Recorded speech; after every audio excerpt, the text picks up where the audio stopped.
সুপ্রিয় দর্শক, আপনারা যারা কৃষিকে ভালোবাসেন, যারা কৃষিকাজের সাথে সম্পৃক্ত আছেন, তাদেরকে জানাই শুভেচ্ছা। আজকে আমরা জানব জুলাই মাসে যেসব সবজি চাষ করা যাবে। তার আগে আপনারা যারা এই চ্যানেলে সম্পূর্ণ নতুন, তারা এই চ্যানেলটাকে সাবস্ক্রাইব করে পাশে থাকা বেল আইকনটি চালু করে রাখুন। তো চলুন শুরু করা যাক। চীনাবাদাম একটি স্বল্পমেয়াদী অর্থকারী ফসল। এটি একটি উৎকৃষ্ট ভোজ্য তেলবীজ। চীনাবাদামের বীজে শতকরা 48 থেকে 50 ভাগ তেল এবং শতকরা 22 থেকে 29 ভাগ আমিষ রয়েছে। বাংলাদেশে 2011 এবং 2012 বছরে 83,000 হেক্টর জমি থেকে 1,26,000 মেট্রিক টন চীনাবাদাম উৎপন্ন হয়। দেশে হেক্টর প্রতি চীনাবাদামের গড় ফলন মাত্র 1.52 মেট্রিক টন। উন্নত প্রযুক্তি প্রয়োগের মাধ্যমে চীনাবাদামের ফলন বৃদ্ধির যথেষ্ট সুযোগ রয়েছে। করলা বপন এবং রোপণ। বছরে যে কোনো সময়ে করলার চাষ সম্ভব হলেও এদেশে প্রধানত খরিফ মৌসুমেই করলার চাষ করা হয়ে থাকে। ফেব্রুয়ারি থেকে মে মাসের মধ্যে যে কোনো সময় করলার বীজ বোনা যেতে পারে। কেউ কেউ জানুয়ারি মাসেও বীজ বুনে থাকে, কিন্তু এ সময় তাপমাত্রা কম থাকায় গাছ দ্রুত বাড়তে পারে না, ফলে আগাম ফসল উৎপাদনে তেমন সুবিধা হয় না। লাল শাক সবার কাছেই প্রিয় একটি পুষ্টিকর শাক। এটা দেখতে যেমন সুন্দর, তেমন খেতেও সুস্বাদু। সারা বছরই এই শাক পাওয়া যায়। মাটি বেলে দোআঁশ থেকে এঁটেল দোআঁশ মাটি এবং যেখানে পানি জমে না এমন জমি চাষের জন্য সবচেয়ে উপযোগী। জাত আলতাপেটি 20, রক্তলাল, বাড়িলাল শাক 1, ললিতা, রক্তরাঙ্গা, পিঙ্কি কুইন, রক্তজবা ও অন্যান্য স্থানীয় জাত। সময় সারা বছরই লাল শাক আবাদ করা যায়, তবে ভাদ্র পৌষ পর্যন্ত বেশি চাষ করা হয়ে থাকে। লাউ বর্তমানে লাউ চাষে আধুনিক চাষ পদ্ধতি অনুসরণে ফলন বৃদ্ধির পাশাপাশি লাভবান হচ্ছে কৃষক। শীতকালে লাউয়ের ফলন বেশি হয়, তবে উচ্চ তাপ ও অতিবৃষ্টি সহিংস ফলে লাউয়ের চাষাবাদ সারা বছর করা যায়। তবে আপনার এলাকায় কোন জাতের লাউয়ের চাহিদা লম্বা না গোল, সে অনুযায়ী লাউ বীজ বপন করতে হবে। যে জাতের লাউয়ের চাহিদা বেশি, সে জাতের চাষ করলে লাভবান বেশি হবেন। মরিচ পানি জমে না এ ধরনের উঁচু দোআঁশ মাটিতেই মরিচ ভালো জন্মে, তবে মাটি অবশ্যই উর্বর এবং সেচ নিকাশের সুবিধাযুক্ত হওয়া প্রয়োজন। মরিচ উষ্ণ ও শুষ্ক জলবায়ুর ফসল। মরিচের জাত মরিচের কোনো উদ্ভাবিত উন্নত জাত নেই, তবে বেশ কিছু স্থানীয় জাতের আবাদ এদেশে হয়ে থাকে। এগুলো হচ্ছে বগুড়ার বালিজুরি, বুনা, বাইন ও সাইটা। এছাড়া সূর্যমুখী, পবা হলদা, শিকারপুরি, পাটনাই জাতের মরিচেও আবাদ হয়ে থাকে। মরিচ সাধারণত সারা বছর আবাদ হয়ে থাকে। এ ফসলের জীবনকাল 140 থেকে 160 দিন পর্যন্ত। চিচিঙ্গা বাংলাদেশের সকলের নিকট অন্যতম প্রধান গ্রীষ্মকালীন সবজি। এর অনেক ঔষধি গুণ রয়েছে।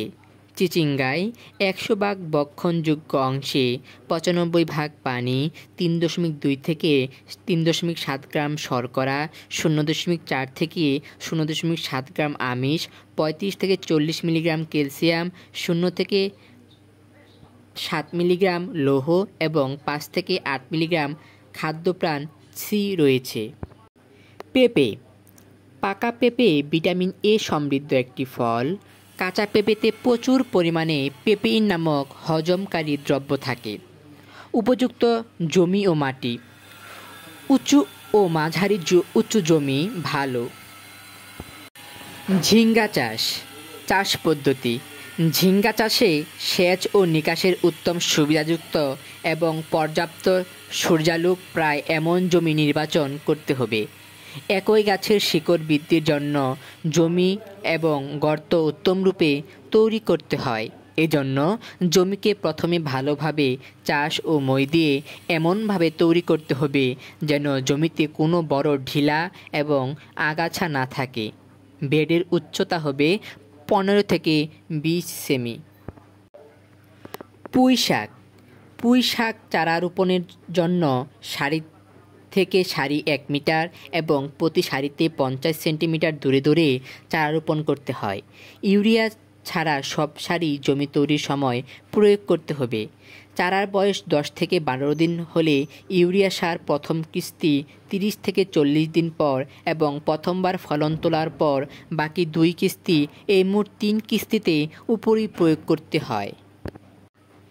গিমা কমলি জমি চাষের পর 1 মিটার করে চওড়া বেড তৈরি করে বেডের পাশে বা 2 বেডের মাঝখান দিয়ে 20 থেকে 25 সেমি চওড়া করে নালা তৈরি করতে হয়। এক ধরনের কমলি শাক পানিতে জন্মে থাকলেও গিমা কমলিতে পানি নিকাশের সম্বন্ধ রাখতে হয়। সার প্রয়োগ গিমা কমলি চাষের জন্য কম উর্বর জমি হলে জৈব সার বেশি পরিমাণে প্রয়োগ করতে হয়। ডাঁটা শাক একটি কাঠি নিয়ে বেডে 10 থেকে 12 ইঞ্চি পরপর 1 থেকে 1.5 সেন্টিমিটার গভীর করে লাইন বা দাগ টেনে তার মধ্যে ডাঁটার বীজ বুনতে হবে। লাইনে এমনভাবে বীজ বোনার পর হাত দিয়ে দাগের 2 পাশে মাটি টেনে বীজ ঢেকে দিতে হবে। জমি শুকানো বা মাটিতে রস কম থাকলে বীজ বোনার পর ঝাঁঝরি দিয়ে সারি বরাবর হালকা সেচ বা পানি ছিটিয়ে দিতে হবে। চাল কুমড়া বপনের সময় ফেব্রুয়ারি থেকে ফাল্গুন উপযুক্ত সময়। চাষ পদ্ধতি চারাগুলো রোপণের আগের দিন বিকালে পানি দিয়ে মাটি ভালোভাবে ভিজিয়ে নিতে হবে। পরের দিন বিকালে চারা রোপণ করতে হবে। মাদাগুলোর মাটি ভালোভাবে উলটপালট করে 1 কূপ দিয়ে চারা লাগানোর জন্য জায়গা করে নিতে হবে। মিষ্টি কুমড়া নার্সারিতে পলিব্যাগ চারা তৈরি রোপণ করাই উত্তম। চারার জন্য 8 থেকে 10 ইঞ্চি মাপের পলিব্যাগ ব্যবহার করা যায়। জমিতে 16 থেকে 20 দিনের চারা লাগাতে হবে। মাটির প্রকৃতি ও স্থানভেদে 6 থেকে 8 ইঞ্চি উঁচু, 3.25 ফুট চওড়া এবং লম্বায় সুবিধাজনক এমন বেড তৈরি করতে হবে যাতে পানি ও নিষ্কাশনের সুবিধা হয়। বেগুন চাষ শীতকালীন বেগুন চাষের জন্য শ্রাবণ মাসের মাঝামাঝি হতে আশ্বিন মাস এবং বর্ষাকালীন বেগুন চাষের জন্য চৈত্র মাস পর্যন্ত বীজ বপন করা যায়। বালি, কম্পোস্ট ও মাটি সমপরিমাণে মিশিয়ে বীজতলা তৈরি করতে হবে। সবল চারা পাওয়ার জন্য প্রথমে একটি বীজতলায় বীজ বুনতে হয়। গাছ গজানোর 8 থেকে 10 দিন পর চারা তুলে দ্বিতীয় বীজতলায় রোপণ করতে হয়। এরকম ভিডিও পেতে এই চ্যানেলটাকে সাবস্ক্রাইব করে রাখুন। ধন্যবাদ।